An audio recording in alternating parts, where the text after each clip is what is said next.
Hello, class. I hope everyone's doing well. This documented video is really just a supplement to the study guide I had already sent you. So really nothing here that's new as far as words on the slides, but what I did want to do is just kind of walk through some of these, especially if anyone's having troubles. Hopefully it's pretty straightforward.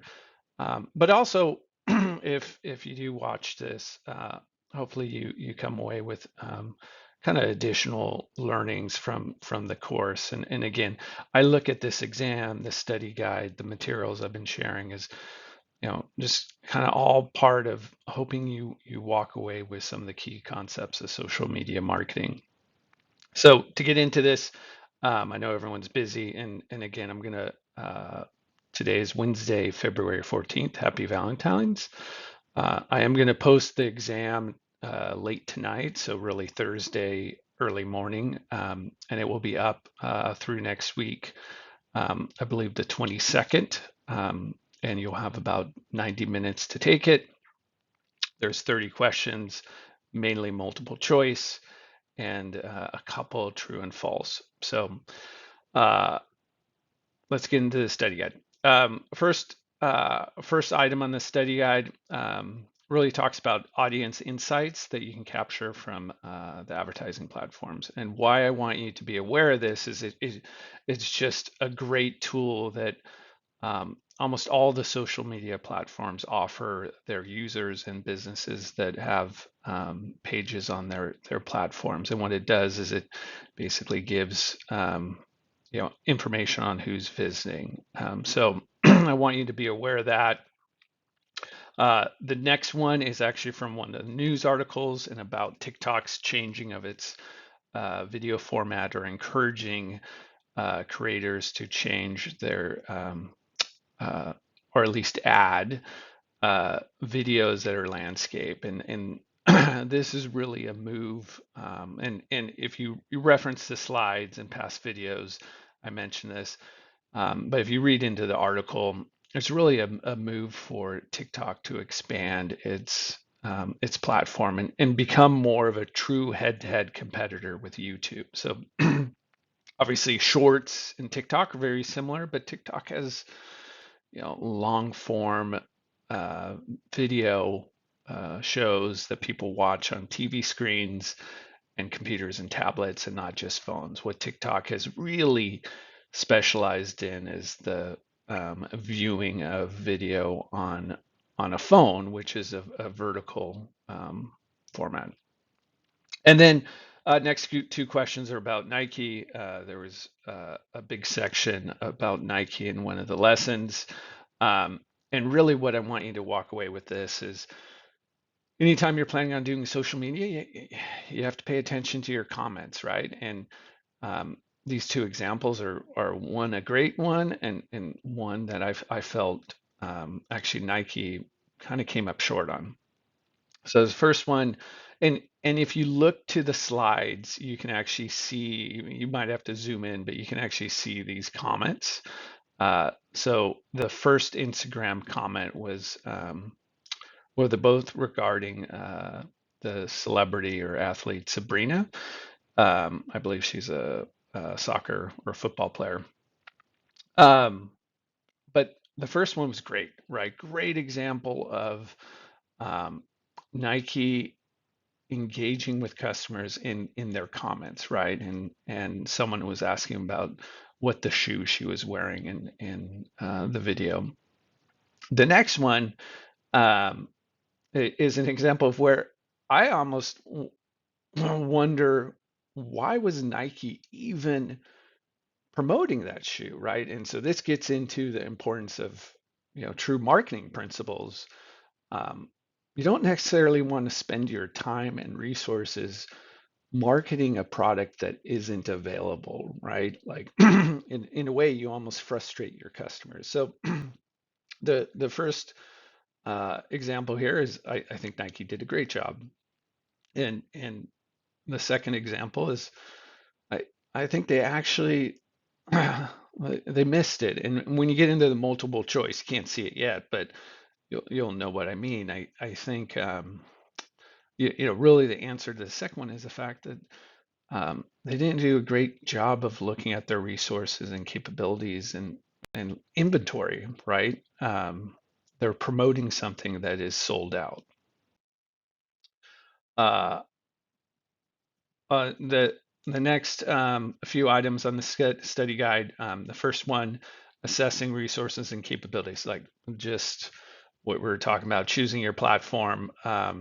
You have to look at what you can do and uh, your video capabilities and your ability to actually generate content for the platform. And as I was just mentioning, the importance of managing comments and that engagement with the actual posts themselves, good or bad.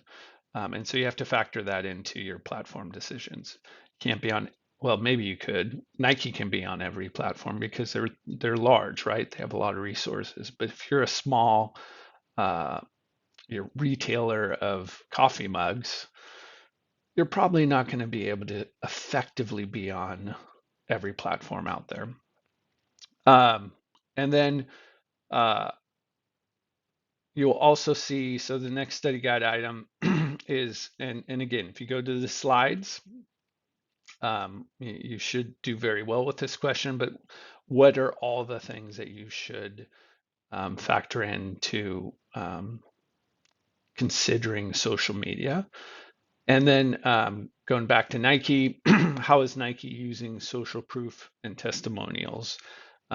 Again, great example of how Nike they use social media in a very robust way, but they really factor in the proof and testimonials to build brand advocacy. And then uh, the final question on this slide or study guide item is really about how many accounts. So the reason I asked this, and again, it's literally it's literally in the title of one of the slides. But the reason I asked this is I do think for the the bigger companies out there, there is this approach of there used to be a feeling that you had to administratively keep your social media accounts simple and consolidate. And now it's really realizing that, hey, we want to talk to a bunch of different customers. We may share the content across those accounts, but we want accounts that speak to people's um, different desires and needs. And so like Nike has Nike running, right? Nike football. Now, again, they may share a lot of the same content across those platforms, but by creating all those different accounts, they are doing a better job of aligning with all their different customers. And then they can also post things that are very specific to running or specific to golf or whatever it may be. And again, they're having that, they're almost creating that dialogue with the customers that aligns to their needs and their wants from Nike.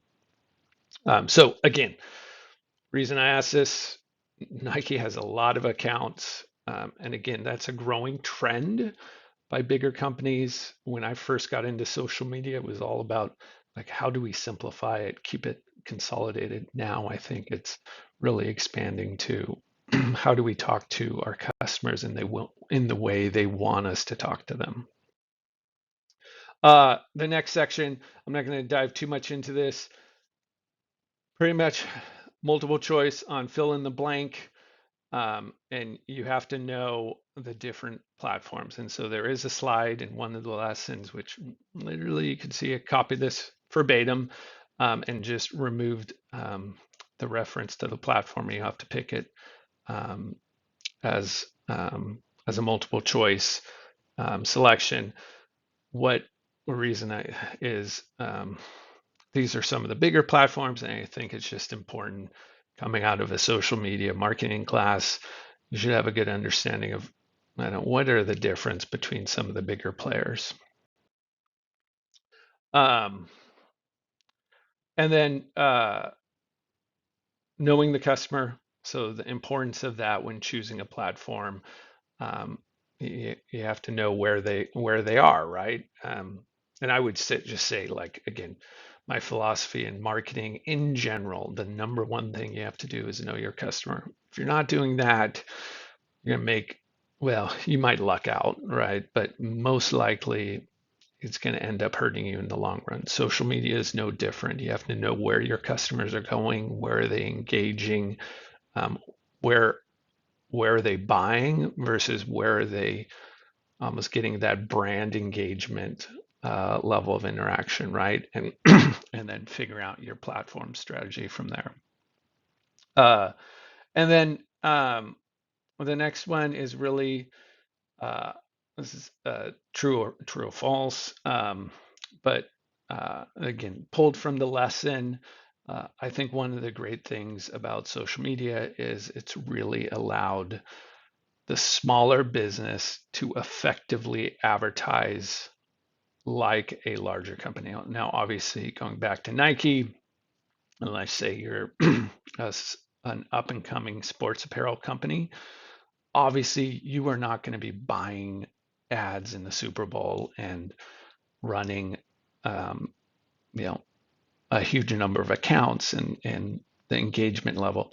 But you you can actually very creatively come up with pretty effective social media advertising at a relatively low cost that would have never been possible, 20 years ago. And then the next item is regarding the assignment for social selling using Trailhead, and this is getting into kind of when you're selling and you're monitoring people's social media accounts, which I know sounds kind of scary, but what are those triggers that you want to start engaging with that individual under account, right? So if you're trying to sell so if you're trying to sell shoelaces to Nike and the purchaser of shoelaces at Nike just got a promotion, right? Or um, there was some trigger in their life. Like, what are those triggers that you can monitor on social media and then say, hey, this is a great time to engage with this person because they may be open to taking me on as a vendor. Uh, and then getting into CRM tools.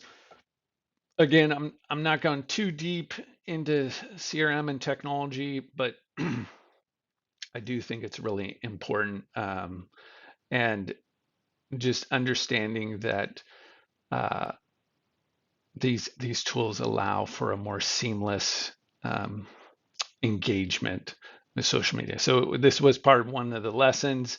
Kind of tried to diagram the back and forth, but really getting into how these tools allow basically for you to track and engage with people from a sales perspective on and off social media, right? And that's really done with and maybe I'll dive into this a little bit in a future lesson, but really done with pixels, or what they call pixels or snippets, or in essence codes that you put on on your website. So when someone hits your website, that that not only can trigger into your CRM, but it also triggers into your social media account. So again, I believe this is a true and false question. So really, I want you to just walk away with this simple concept of these tools integrate with these CRM and marketing tools integrate with the various advertising platforms of social media, so Meta, LinkedIn, Twitter, etc., um, and really create, in essence, that seamless sales experience and marketing experience.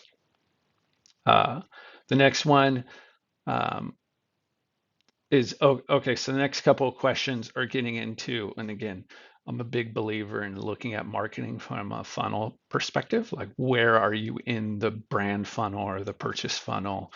And that triggers how you're marketing. And so this first one with Bill, this is asking, what should Bill be tracking um, in terms of lower funnel performance. So hint, impressions aren't as big as at this point. Conversions are more important, right? Like, and again, you still may want to track impressions at this level, but your impressions are not going to be great from a cost-effective standpoint at the lower point in the funnel. At that point, you are trying to drive a sale, a retention, loyalty. Like you were at that point where hopefully you've done a great job of creating the awareness, the interest, the shopping experience, and now they're ready to purchase, right? And so conversions become much more important. Um, and then and then the next one is also related to that, kind of walking through this scenario. Um, where in the funnel has Jill been focusing her social media activities? And again, there was a lesson that if you just go to it, there's a number of funnels. And in this case, right, her upper funnel is doing great, right? She's performing very well in her CPM. It's below $10. Um, she's realizing she needs to shift lower in the funnel. So kind of Bill is already low in the funnel. She's thinking she needs to shift. And so this question is asking, where in the funnel has Jill been focusing her social media activity? So she's probably been doing a lot of kind of brand engaging video content, influencers, so forth. She would be more in the upper funnel. And that's where she's been focusing and doing well. And again, the question is asking that. But then going beyond the question, right? If she's doing a great job of creating that brand engagement, now she needs to start driving them to shopping and then obviously to a purchase and hopefully retention. And so again, can use social media throughout all of that, but how you use it and kind of your messaging and so forth needs to adapt. Okay, the next two items really just look to some of the articles I included. This is actually, if I recall correctly, first lesson or the intro, but really getting into how or who is using social media and how. So the first one is basically where are adults getting their news. And then the next one is related to teens. And again, there's links to two different articles about that. You could probably get pretty close to guessing on these, but um, again, importance of knowing how different people are using social media, different demographics, and this gets back to knowing the customer. And so if you're making decisions on platforms, where are you going to spend your time? If you're an adult or you're targeting adults versus you're targeting teens or young adults, you're probably going to make different decisions on what platforms to focus your attention on. And then the next one, the types of data information collected directly from your audience or customers, such as their behavior. Okay, so again, look to the lesson. It should be pretty straightforward to pull out, but this is just really looking at what the data that you're first, second, and third party data, right? And this is asking like, what type of data is this? Is it first party data, second party data, third party data? Again, you should be able to go to the slides and make sense of it pretty quickly. Looking at lookalikes. This is part of another article. There was an article on LinkedIn how they're doing away with lookalikes, right? And so this is asking what platform. I just pretty much gave you the answer. And then and I repeated this, sorry. But again, the reason I'm having you pay attention to this article about LinkedIn is this is a recent, like literally in February, LinkedIn is shutting off lookalike functionality. They're replacing it with what they're calling predictive audiences. Why this is important is if you're in B2B sales, most likely you're gonna, or B2B marketing or sales, you're gonna be using LinkedIn as a platform, or your company is gonna be using LinkedIn. And lookalikes is a great way basically to create a lead list, right? And how it's worked is you take your best customers, you load them up to lookalike or LinkedIn, and you create an audience based on a lookalike, right? And what that's doing is it's going to take that list and try to come up with a profile and find other people on LinkedIn that fit that profile. And it's, basically a great technology. They're doing away with that, but they're replacing with predictive audiences. Now, what's interesting about this is it's going to work in a similar way, but you won't be able to load up your data. You will have to use data that you've captured on LinkedIn through lead forms or engagement with your LinkedIn content, right? Which is still effective, more restrictive, but it also forces you to do more on LinkedIn, right? Whereas you're not going to be able to pull a list from engagement on your website uh, and load it up. You're going to have to do more on LinkedIn, right? So I think this is a strategic move by LinkedIn to uh, to get to basically force more marketing activity to take place on their platform by businesses and probably prevent other smaller competitors from coming in. Uh, and then so the next one, building custom interesting products.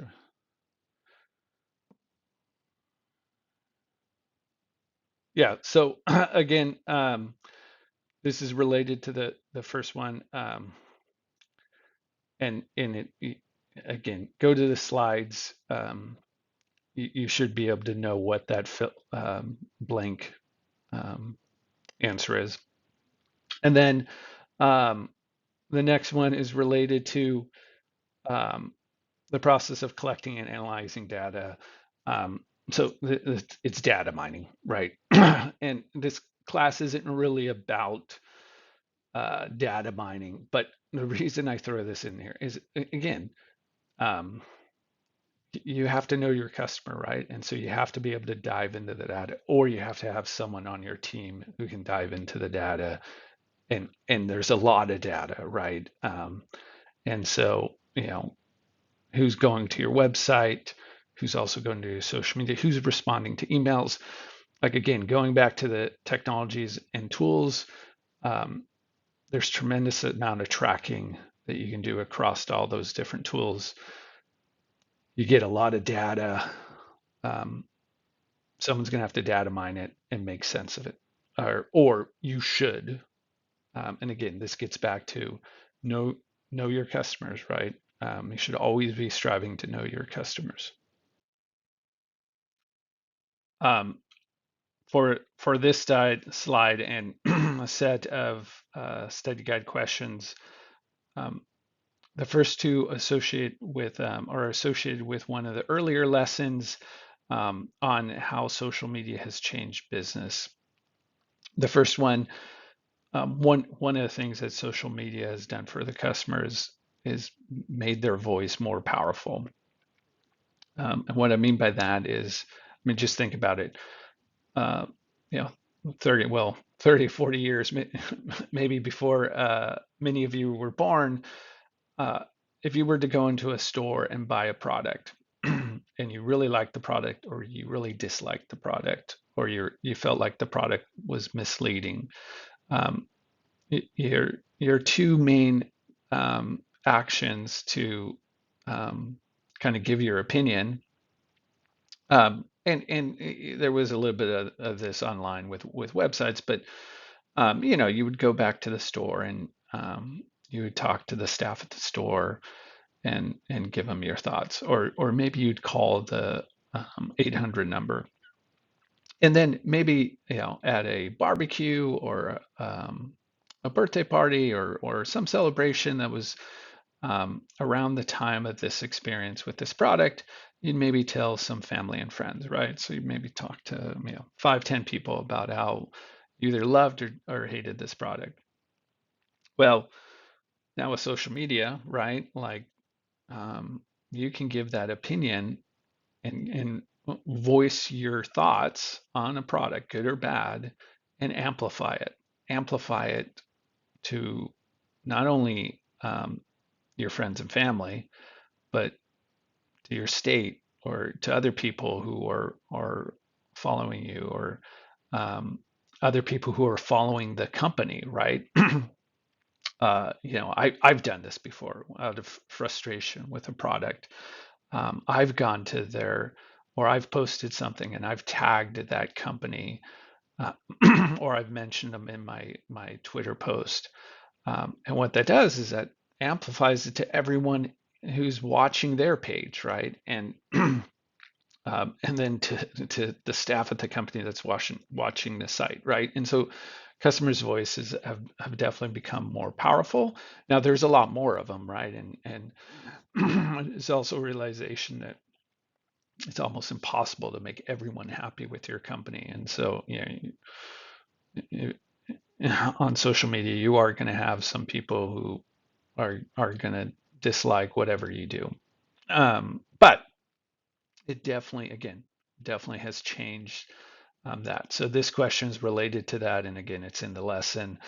The next one around the marketing tools, again, should be pretty straightforward to look at what um, this blank answer should be based on the lessons.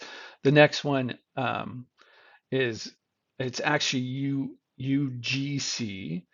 Um, and in the study guide, I realized that I spelled it UCG. And so maybe dyslexia kicked in. But what's important here is this is user generated content, and it's for a marketer. It's one of the great things about social media, right? Is it, in essence, free content, right? You didn't have to spend any money. Now, again, going back to if your customers' voices are positive about your company, um, and how they're using it, right? Someone takes a video, a YouTube video of them using your product or wearing your product at, um, if you're making dresses and someone's wearing your dress to a party or a wedding or whatever it may be, and they're posting it how much they love this dress or people thought it looked great, right? That is user generated content. You are paying nothing for that. And so one of the goals of social media marketing, um, it's hard to do, but try to get as many people to post that content. And um, you know, in some cases, there is some resources put towards it, like brand ambassadors and so forth. We get deals on products, but again, marketers love that. The next one is a scenario.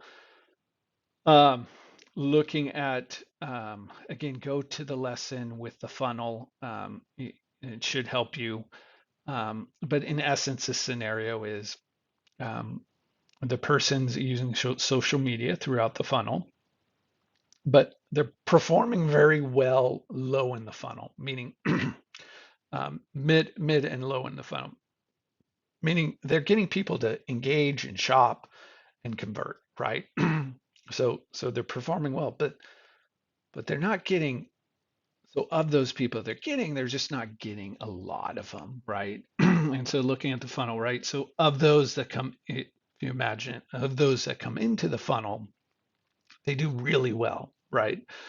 Um, but from an impression standpoint, from awareness, right? Top of funnel, um, they're just not real efficient, right? And that's a sign that, in essence, their audience is really narrow. They're doing a great job of finding the right people, but not finding a lot of them, right? And there is this balance of sometimes in marketing, and again, this goes beyond social media marketing, but you have to look at it and say, all right, it's okay if I get some waste because I need to try to throw a bigger net, and I might get some fish I don't want, but to get some fish that I do want, or more of the fish that I do want, I'm going to have to realize I'm going to get more people that I maybe don't want, right? And so sometimes you have to look at that upper funnel and try to widen it. And so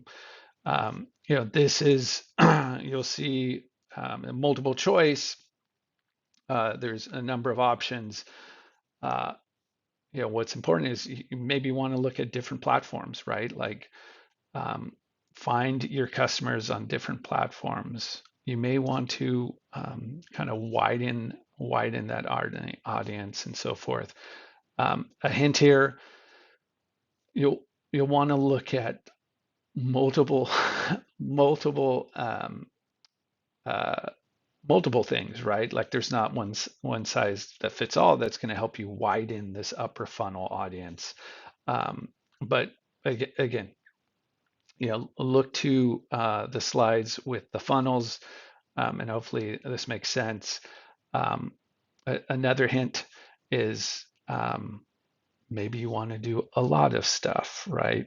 I.e., all of the above. And again, hopefully that makes sense.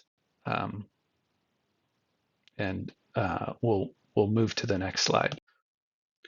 Uh, Continuing with this scenario,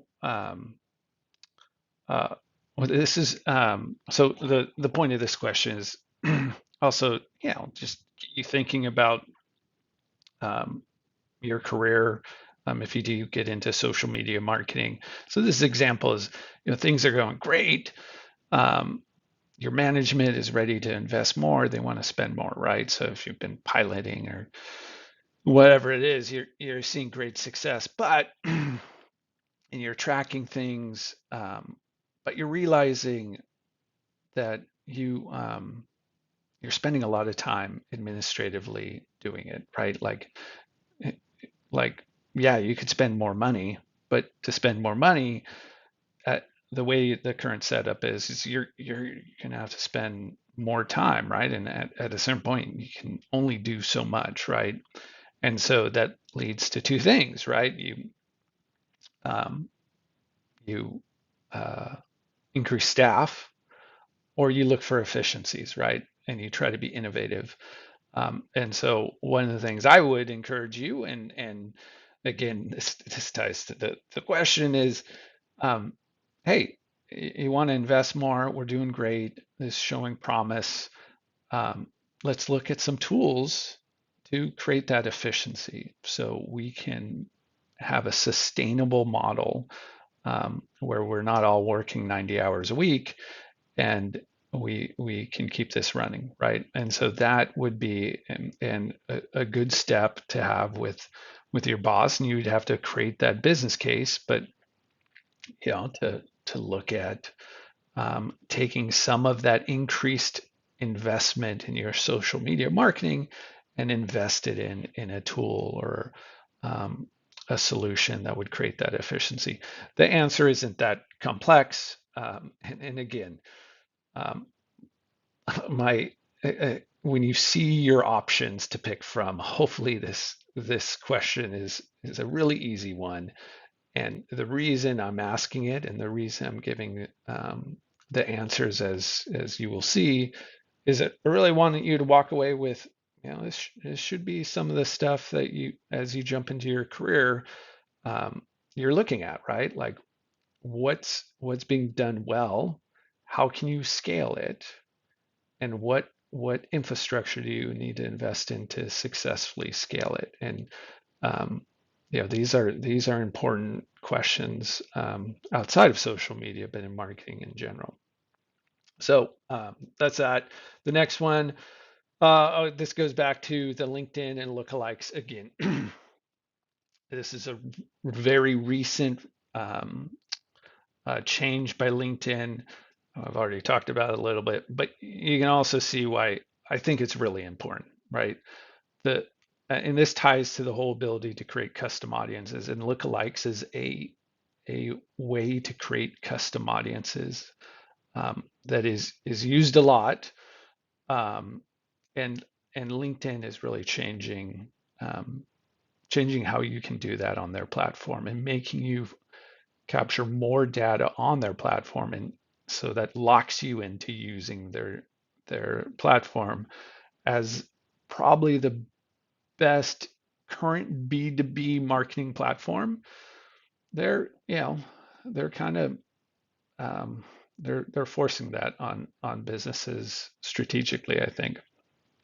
Again, um, that that should be a pretty straightforward answer. The reason I'm asking is I think that's a really important revelation in B2B social media marketing it literally went into effect this month.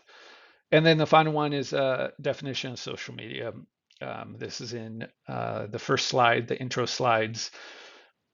Hopefully, if you leave this class, hopefully you can define social media. I do think it's important to just be able to speak to what exactly is social media. And there's a lot of derivatives of social media and social media platforms. So, again, the basics, understand the definition of social media, and it's in the slides. So that wraps up the study guide. Hopefully this is helpful, and good luck. Thank you. Bye.